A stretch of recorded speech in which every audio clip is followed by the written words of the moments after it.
தேங்காய் இருக்கா, உடனே இந்த கேரளா ஸ்டைல் தேங்காய் சம்மந்தியை ட்ரை பண்ணி பாருங்கள். சாதத்தோடு சாப்பிடும்போது அவ்வளோ அட்டகாசமாக இருக்கும். கண்டிப்பாக உங்களுக்கு ரொம்ப பிடிக்கும். ஒரு கடாயில் 1 ஸ்பூன் தேங்காய் எண்ணெய் சேர்த்துக்கலாம். 10 சின்ன வெங்காயம் சேர்த்து நல்லா கண்ணாடி 10க்கு வணக்கி தனியாக ஒரு பிளேட்டில் எடுத்து ஆற வச்சுக்கலாம்.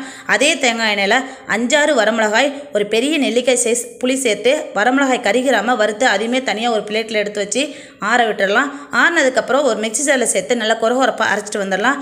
அதை அரைச்சதுக்கப்புறம் அதோட கூட ஒரு சின்ன துண்டு இஞ்சி, கொஞ்சம் போல் சீரகம், ஒரு கொத்து கருவேப்பிலை, கொஞ்சம் உப்பு சேர்த்து அதையுமே கொரகொரப்பாக அரைச்சிட்டு வந்துடலாம். என்னோடது சின்ன மிக்சி ஜாருங்கிறதால நான் தனித்தனியாக போட்டு அரைக்கிறேன். உங்களுக்கு பெருசுன்னா மொத்தமாக போட்டு நீங்கள் அரைச்சிட்டு வந்துடுங்க.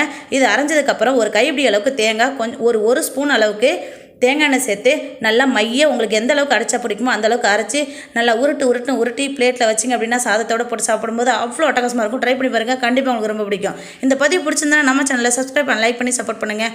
ஓகே, பாய்.